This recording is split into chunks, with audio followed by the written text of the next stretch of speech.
Greetings, everyone. Welcome to the Redshift Espresso demo today. Billy McDermott and I will be going through brand abuse and how to improve your lot with that. It's a very difficult thing to be dealing with on here. So let's just give it one more minute and we'll let people finish joining, and then we'll be off to the races, as they say. It's an exciting topic, John, this one. We, even up till last week, we've got lots of examples from customers where they've been able to prevent impersonation, right? You know, because of our tools. But we see in the news regularly and frequently these type of attacks happening. So it's interesting, it's exciting. But for me, why I love talking about it as well is it's preventable if you take the right steps, isn't it? It is. And yeah, I was just sharing something over the weekend with some friends of mine who aren't in the security industry, and they were like, oh my gosh, thank goodness you guys are working to do something to prevent this, because this is really impacting all of us. We all pay for it on there. So Billy and I will be your hosts today, going through and presenting. Let's get started here. We're going to go through a couple of things. So one is, we wanted to make sure there was some good background on this. Redshift did an extensive study in the retail and hospitality industry. We're going to show you some actions you can take to protect your brand proactively. And then we'll go into more of the details on how you can do identification and monitoring, and then even the shutdown, how to do a takedown on this, that we have that there. So there's really quite a bit you can do that's visible to you if you have the right solution in place and understand about it. So the brand study I thought was just a great study, because first off, it looked at 245 global retail and hospitality companies.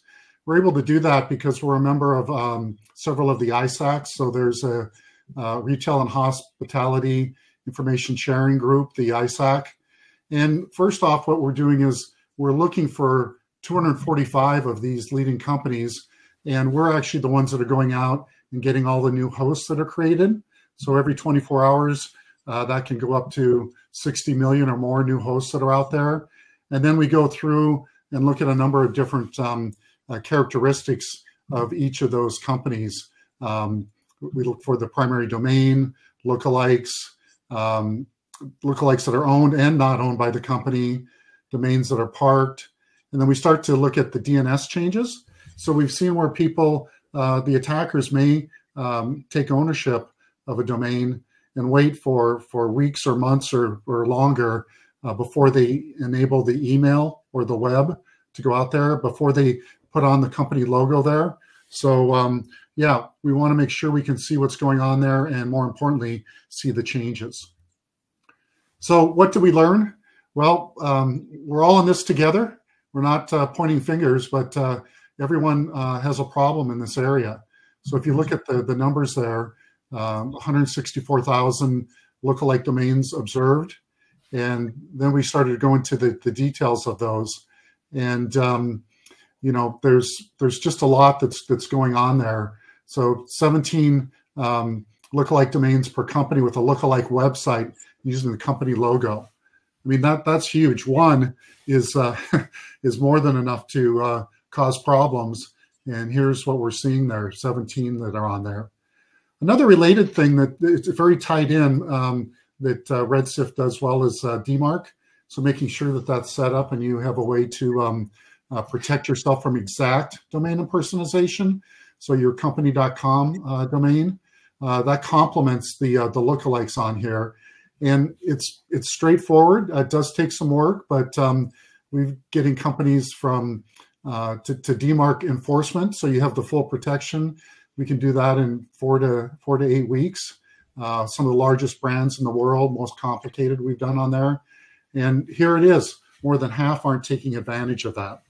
So yeah, everyone has the problem here, whether you know it or not. And there's some really good ways to protect yourself to prevent that. So, John, did you see any patterns in the volume of data? You know, for example, where the example that we've given to the attendees, you know, we saw 1,500 lookalike domains for one company. But was there any pattern, a particular type of organization that we think is more susceptible to a higher volume of lookalike domains? There is. It doesn't go away for anyone, but in particular, the higher the value of the product that the company's engaged with. So if you're a luxury brand company, or you know, higher price things, then I think there's more incentive for the attackers to go after them.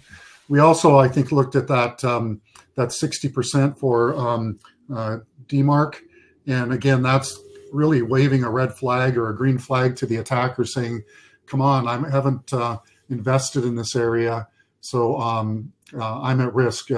I'm maybe low-hanging fruit for the attackers on there."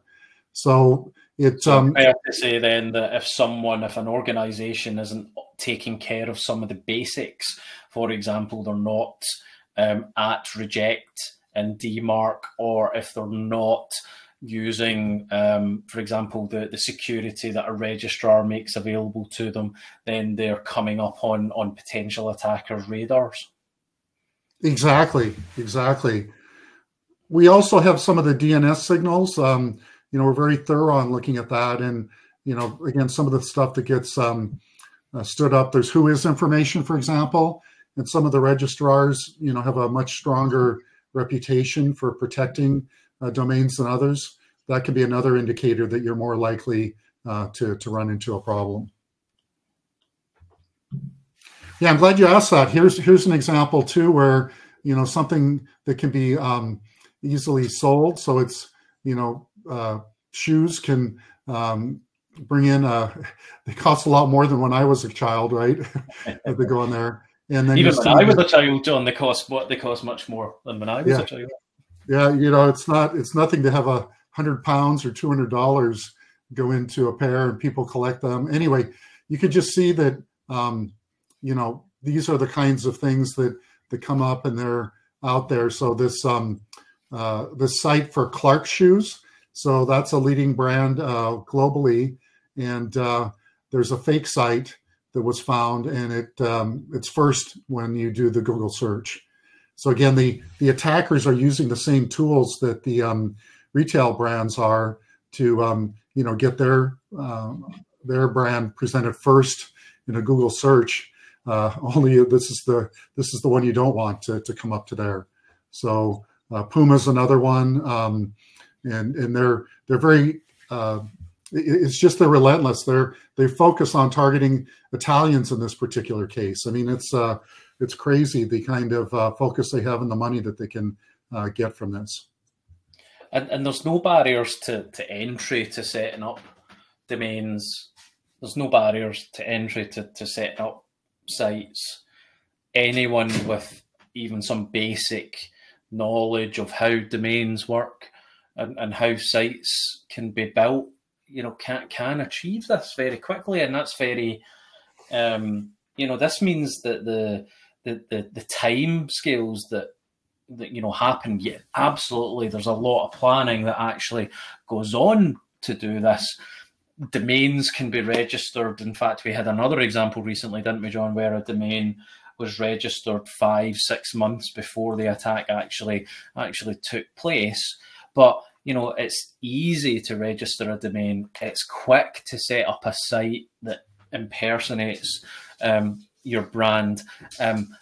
So people can have this up and running immediately, and it can do damage very, very quickly before you even get into a situation where you do notice that it's actually happening. Yeah, we've seen it as a really highly productive business model for the attackers. Just as you mentioned, to get a domain, to get a website is easy, but beyond that, they're actually able to kind of treat the website that they create as a template and just copy that around. So as one is taken down, they'll move it to another lookalike domain and have it stood up. And they can also, quickly change logos and things on those. So it's really, like you said, the barrier to entry is there, and the result is pretty dramatic in how closely it looks to the real site or something that the real site may be doing on there. So yeah, no, I'm glad you asked that. I just want to throttle people sometimes, these attackers, but they're doing the same things we are on the good side to improve their productivity. And the cookie cutter approach is really damaging. And in fact, even today, there was an article in the news in the UK where the police are now starting, they want to be able to treat this as seriously, this type of attack as seriously as other types of crime, because of, like you said, you want to throttle these attackers. It's incredibly damaging and dangerous and serious. And really, really, we're talking about an example here that involves, a pair of shoes, but that just can lead to other consequences, for the victims at the end of the day. So it's not just about that pair of shoes. It's about the payment details and the personal information and what actually goes on once that part of the attack has happened, Exactly, and it's a good point that it's global. So we don't actually know where this website is running. I mean, we do if I was on our system taking a close look at it, but from the slide you can't tell whether this is running in Italy or in Russia or North Korea on here.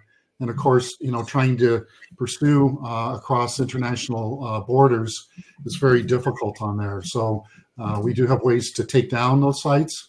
Even when they're running in China, Vietnam, Russia, but it's a global problem, and it's just not fair to the people, the retailers that are trying to run their business, to have these attacks coming globally. We've just had a great question from Peter about how we're analysing the data on a website, and we'll answer that during the demo session. So, yeah, thanks for that question. So we've taken a look at, we've talked about these things. It's not just a security issue. Of course, it's the value and the business value that comes up, and it's important. It's not just that the site's a lookalike, but is it actually doing a good job of impersonating your domain? Is it making it look like it's a real site there? So these are the kind of things people do. So in another industry, for example, healthcare, being able to take someone's login to get that PII is incredibly valuable. The same thing here, depending on who the login is for retail sites and things. And, making those purchases, they look real when they go in. So that's an issue. And worse, there can be things where they're trying to do, ransomware or other things, getting people to log in there. So lots of different things that are exposed on the internet when that site's up there.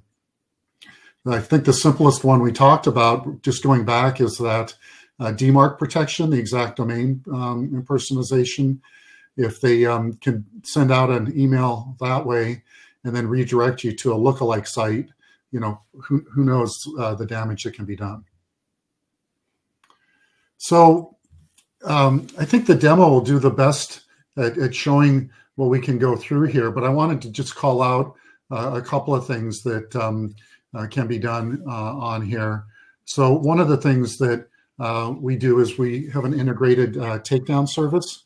So, sending that cease and desist letter, that is a vital step, but oftentimes no one responds to that, or your legal department's backed up with a heavy workload of things they consider more important to do.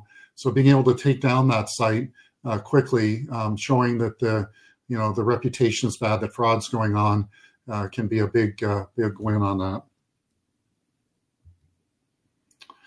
So we talked about the email piece on here. Um, it's so it just it just happens, and people are so clever on it. Today, we've heard a lot about how things like Chat GPT can ensure that the emails are written so that you can't distinguish them from another well-written human being, a native speaker of the language. We used to kind of be able to catch on that, and those emails get through. So secure email gateways don't catch all of the things that are going through on here. So again, getting back to understanding what those emails are trying to take you to, those lookalike domains, is very important on there. And we're coming up, we'll get to the demo here in just a minute, but this is, these are large, very successful organizations, the retail and hospitality companies, some of the biggest, hotel chains, retail brands, some of the high-end luxury goods and stuff. And, when we look across, are they protected by DMARC? I mean, this is just a basic blocking and tackling technique. 22% have nothing in place. Now, you may have heard this before, but just recently, Google and Yahoo came out with a new set of bulk sender requirements.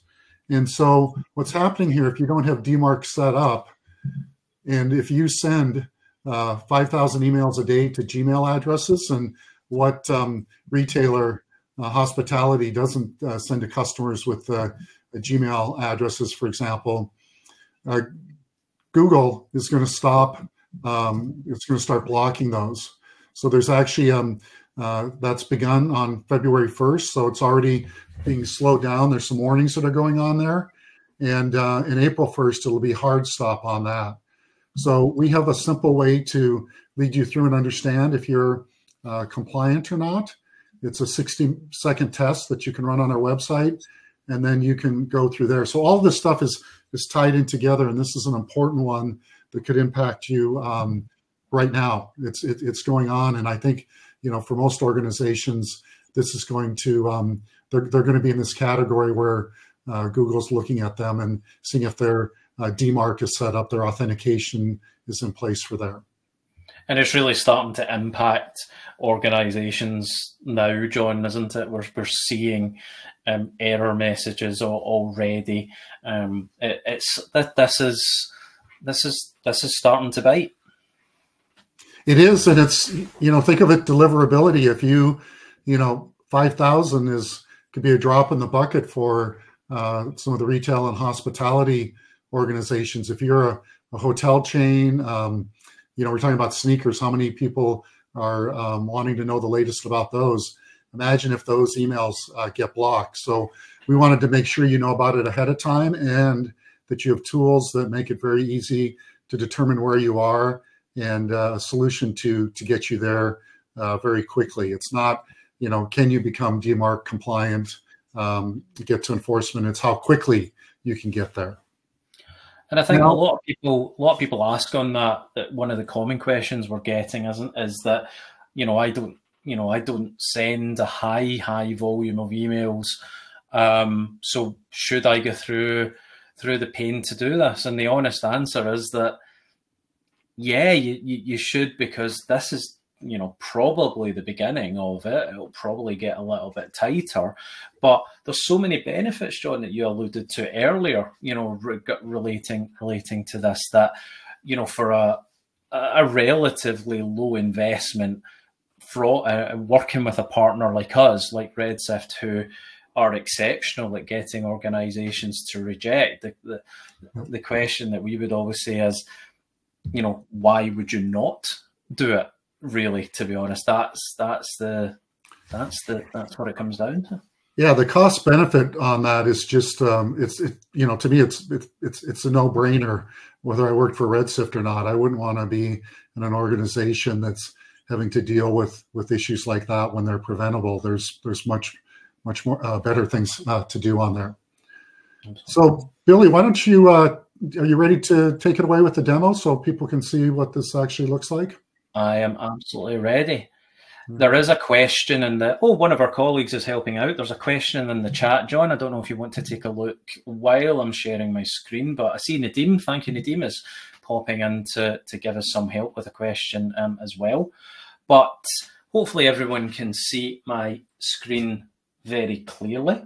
What you can see here is Redshift Brand Trust, and this is our dashboard. And the important thing for us with not just Brand Trust, but all of the Redshift applications that are part of the Redshift Pulse platform is that we want to give you actionable insight that you can get to very, very quickly. You can get to what is important to you and then triage it and then remediate it without worrying about all the details in the background. And what you can see here, for example, is that we're highlighting high-risk domains that are using your logo potentially. We're highlighting potentially high-risk domains that should be reviewed to check whether they could be a risk, alongside some other interesting information. And we are using Redshift, the brand name Redshift, for the purposes of this demo. So you can see here that the top targeted domains, as you would expect, on DMARC and redshift.com are the ones that are being targeted, and observations potential lookalikes are coming up for. But we also surface really interesting information, stuff that could come in, could show patterns. We show the DNS providers that are actually being used. Here's an interesting one. It's common. Namecheap. Namecheap is a registrar that's used to register domains and to create to set up DNS. It's one that's used really, really commonly. So anything, for example, that could be coming from that source could be considered to be a greater risk. But Billy, another example there is High China is one of the worst. It's just below that. So that's another registrar that's a red flag for us there. That's a really great point. So we're trying to surface, well, people will suffer with this, but we're trying to surface and patterns. We're trying to surface the information that will make you better actually as not only a human, but that makes us better as an application at surfacing this. But as I mentioned, we want to make it easy for you to get to the potential high risks very, very quickly. And what you can see here is a call to action: review and classify for 198 potential high risk part observations. So if I click through there, and this will answer Peter's question from earlier, just as a refresher. Peter asked, how are you analyzing the data on a website being an imitation rather than the domain name lookalike? It's a great question. So yes, of course, we look at the brand name being part of the domain name. By the way, we also look at subdomains as well. So it's not just domains. Subdomains can be used for impersonations. But what you can see here is that we've got a risk score. Now, I'm going to show an example of what this looks like in a bit of detail in a second, but the risk score looks at a number of different parts of not only the domain name, but of the website and the infrastructure that the site is actually hosted on to help you decide whether this is a high-risk threat that requires constant high risk monitoring. Okay, is it something that you should be actioning? So we're just wanting to surface the real potential threats to you using information such as this risk score, so you can focus on what can be immediately damaging and still at the same time observe other potential risks. And that's important. The continuous nature of this monitoring is really important because, as I said earlier, someone could have registered a domain name 6 months ago. They could have registered a domain name because they're planning to set up an attack in 6 months' time. You need to have tooling that continuously monitors these risks. Now, if I then go to the high risk section, just to show you an example. What you can see here is that we have got a domain name that's got a risk score of 79. Okay, so why is that scored so highly? Well, first of all, let's click through and see, and you can see a detailed report of this lookalike. We explain why this is a 79 score. So first of all, it's web ready. Then it's actually got the logo logo on the page, and we are doing an analysis of the page to find out, is your logo actually installed on it? Is it a real impersonation attempt? But we will also check the page for keywords as well. So if your brand keyword is on the page, then we will score based on that. We look at the reputation of the IP address. If it is hosted on an IP address that has a bad reputation, then we would flag that up as a risk. In this case, it isn't, because it's on our own infrastructure. But the next thing we look at is similarity. Does it, as I said, does it match your brand name? Does the domain have a high similarity to a brand that you've asked us to monitor? And in this case, yes, it has. The next thing we look at, is this email ready? And in this case, yes, this has got an email configuration. That could be an indicator that someone is trying to send out email on your behalf. Because you don't own that domain, you can't deploy DMARC to it, but that doesn't stop someone impersonating your brand name. We've also got classification. We will look at the page and we will check, does this have a sign-in form? Okay, on the page. In this example, it doesn't, but that can be another indicator that this is a potential high risk.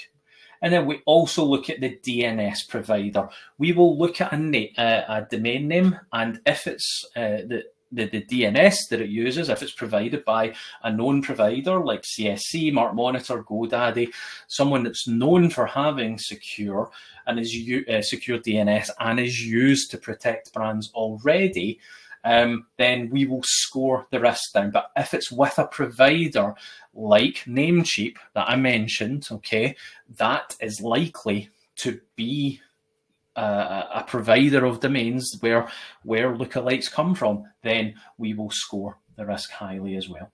But importantly, we provide you with a full report, okay, with all those indicators, all those observations contained within them, okay. You can scroll down. John mentioned the Whois records. We give all that on the domain as well. And then you can download a summary, okay. So if you need to build a business case for a takedown, you can download this and review it. Or if you're happy because of the high risk, you want to begin to submit this domain for an automated takedown, then you can mark it for takedown from this page. Okay, so that's how from our dashboard you can very quickly get to a domain that is a high risk impersonation attempt and make a decision as to whether you want to start the takedown process or not. So one thing that came up, Billy, is, well, first, it's great to see we're, as they say in Silicon Valley, eating our own dog food or eating our own cooking. So this is our red site, and we put up a couple of lookalike domains to see there. But the question came up about integrating with other systems. How do are there APIs? Can they work with that? I think that's a question that comes up a lot. Absolutely. So every application in the Redshift Pulse platform, each has a powerful API. So absolutely. We work with different security operations teams within different, for example, one of my largest customers is the SOC within a government organization, and we have our products fully integrated so that they don't even have to use the user interface. Okay, so they use it in a headless manner. They bring everything into their existing tech stack and manage it from there. That's a great question. Yeah, one more that came up too, because you mentioned it here, was the takedown. So what kind of steps go on for that? It looks like you just click a button and it happens. What's going on there was asked. John, you know the takedown process a little bit better than me, so do you want to take that question? Sure. Yeah. So with the takedown, we have first off, we collect all the evidence that you're seeing here and automatically bundle it up. You can add in additional evidence if you have, emails, if you've taken screenshots of different websites and things like that. And then when you click the button, we take over and manage the takedown for you. So we work with a provider that has relationships with the different internet service providers and registrars, so they're able to go directly to them and ask for the sites to be taken down.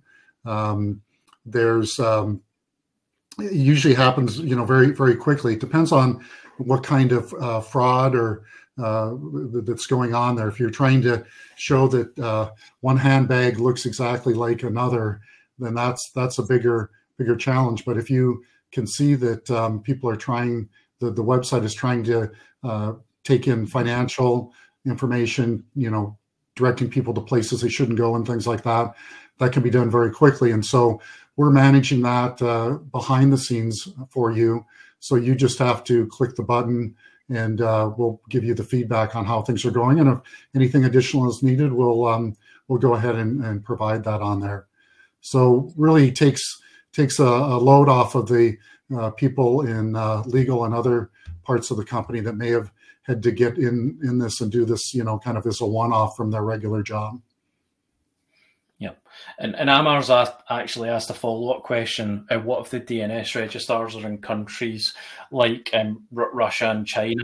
And that's part of the that evidence gathering process. We pass that information over to our partner.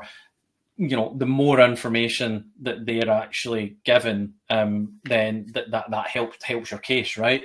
So we're the information that's been collected in the lookalike that I've demonstrated, it's not just about helping you to make a decision about whether you want that site to be taken down.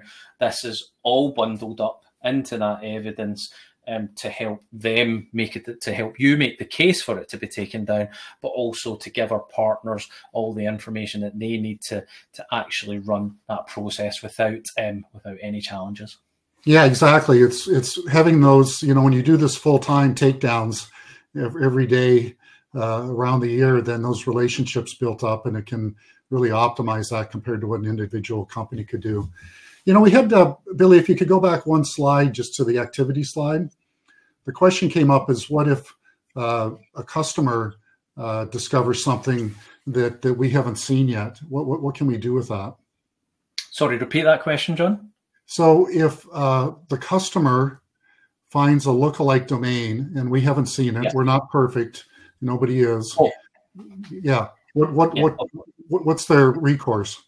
So you can actually manually add any lookalike domains for scanning already, because as I mentioned earlier, finding the domain is only part of the story. And yeah, sometimes domains do slip through the net and they're found through other methods. We do, for example, work with customers who get manual submissions sent to them from their potential customers, and that's completely normal. But then the power of our monitoring, again, that continuous monitoring, is the site live? What kind of services are configured in the DNS?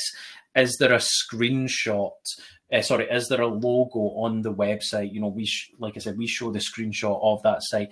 That continuous monitoring is incredibly useful. So both through the user interface and through the API, we give you the ability to manually add either individual domains or a bulk upload of domains. You can see there we've got the CSV option.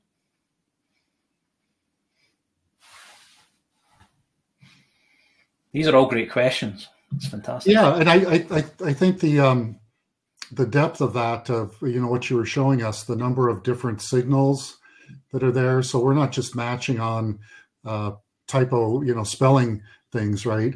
We're going into DNS signals and so many other pieces there. And of course, you can always, as you pointed out, filter on those. I I tend to create a few filters that I save, and then I can just go and run those and see what's come up, or we'll highlight just what's changed during the day. So. Because the reality is, as well, is that brands will have a high volume of these, but you do not need to pay attention to all of them, because some of them will not be a risk right now. And that's why in the application, we've got both the high risk monitoring and also the low risk monitoring. If something is currently a high risk, then we will continuously monitor it, and you can focus on what is potentially the high risk rather than the low risk. And we're always improving. We always want to give more information, but also automate as many of these steps as we possibly can, so that you can concentrate on other things. We want to make life easier for our customers and not harder, right? Can I get the screen back from you, Billy, and we'll wrap up here. We really appreciate everyone's time on this. We just had a couple of things to finish up with. And so we went through the demo. You saw how we're monitoring this huge space out there, 50, 60 million new hosts a day. And it's way beyond just misspelled domain names. And the signals here, Billy went through those. I just wanted to emphasize that the depth and breadth of what we're looking at here is much more sophisticated, again, than just those misspelled domain names that are out there. Here are a couple of examples that have come up. They use the business model we talked about. So we've seen a number of companies come to us that have had their main domain, somebody's put the word like hiring or jobs, or they've added it on there, and people are then coming in that want to work for that company, thinking they're going to the employment site, and instead they're getting phished. So they're putting in information from resumes, personal information like you would apply for a job, where to put your paycheck, and more. It's absolutely horrible. And it got to be such a big thing. So it's a worldwide thing that we see here, 100,000 victims over 50 countries, that the FBI actually put out a specific warning for this. And this was in the last few months that it came out. There's a security industry has a name for it, webworm, but as a job seeker, it's just terrible. Now, you may wonder. That's a topic that's close to my heart as someone who worked in the talent acquisition industry for a long, long time as well, and technology.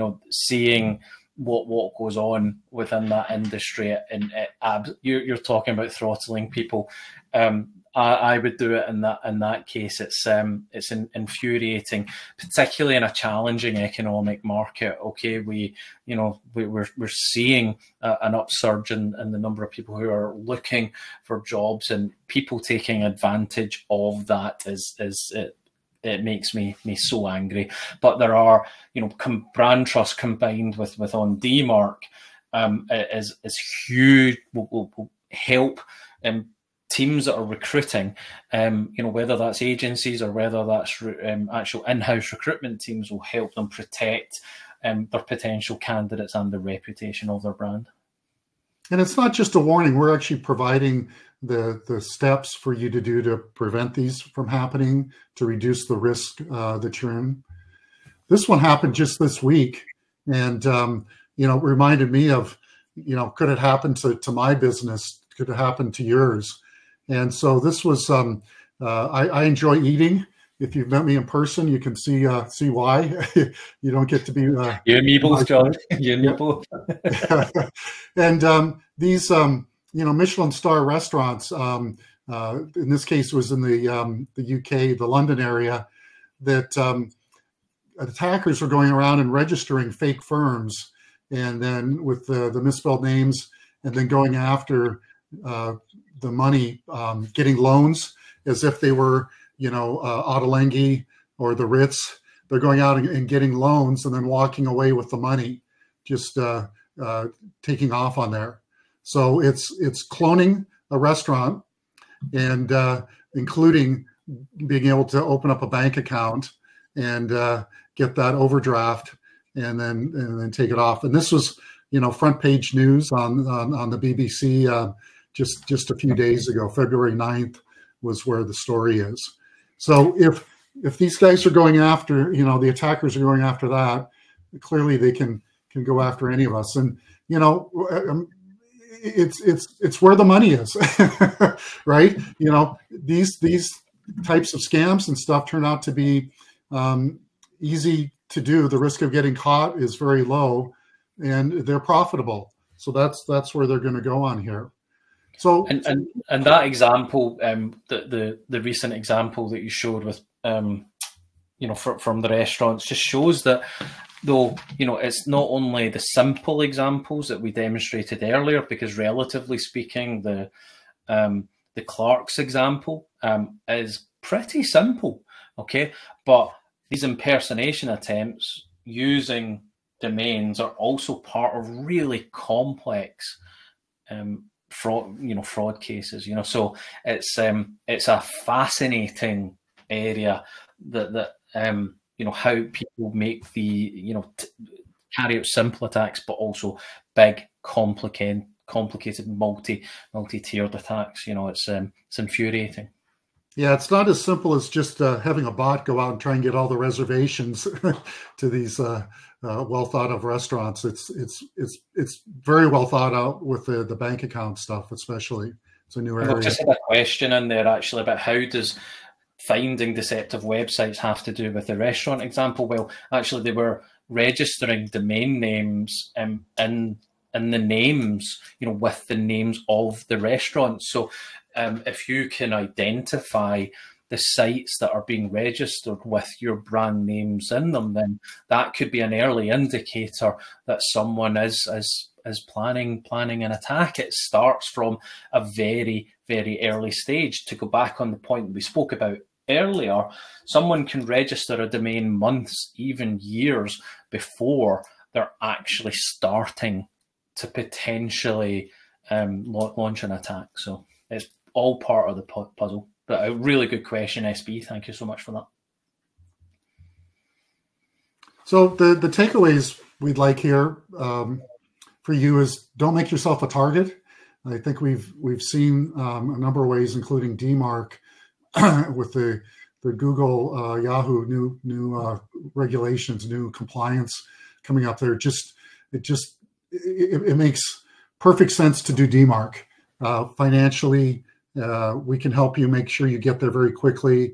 So it's not about expertise or funding to do it. It's the right thing to do, and it'll save you, reduce your risk and save you money.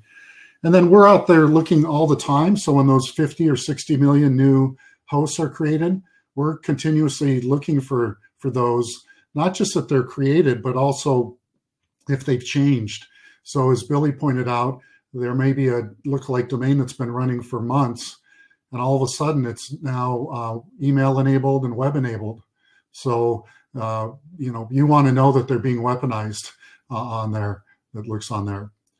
And again, there's just a number of things to protect your identity. With those restaurants, somebody being able to get a bank account based on that, this all fits into it on there, being able to use that credibility that comes having the website, the domain, the email that comes back from that domain. Now, we wanted to thank you for spending your time with us. If you'd like, go to this URL here, redsift.com/free-assessment, and sign up, and we'll do a risk assessment for you. And this is kind of a hot item, so it's subject to availability. We can only do so many, but you heard about it here.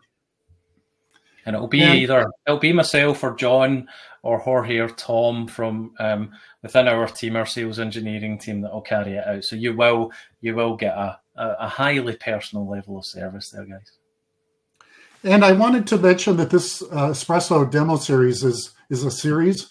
So there are different topics. We go through different parts of the Redsift Pulse platform, the solutions built on it. So there'll be another one coming soon. Usually they're every month to go through things that you may find helpful. So with that, I'd like to thank you, Billy. Any other questions you wanted to cover, or before we sign off? I think we're good. I think that's covered a lot of brilliant use cases. That this is a real live continuous problem. So I just stress having the ability to not only detect where these attacks could be coming from, but also detect when an attack is likely to take place is key. So, using one thing that the Redshift platform and all the products actually do very well is we use all that data in a clever way to help you focus on the priorities, focus what's important. Now, you are all busy people. You are all teams with huge responsibilities. By working with Redshift on any of our products, we help you get to what matters very, very quickly and very, very efficiently. Yeah, we like to say we take you from a bunch of individual tools and data points to, you saw that risk score, where the value of combining that together gives you a much better view of what's going on there. Well, thanks again, and have a great rest of your day. Thank you, Billy, for being a great partner on the Espresso demo today. Thank you, John. Have a great day, everyone.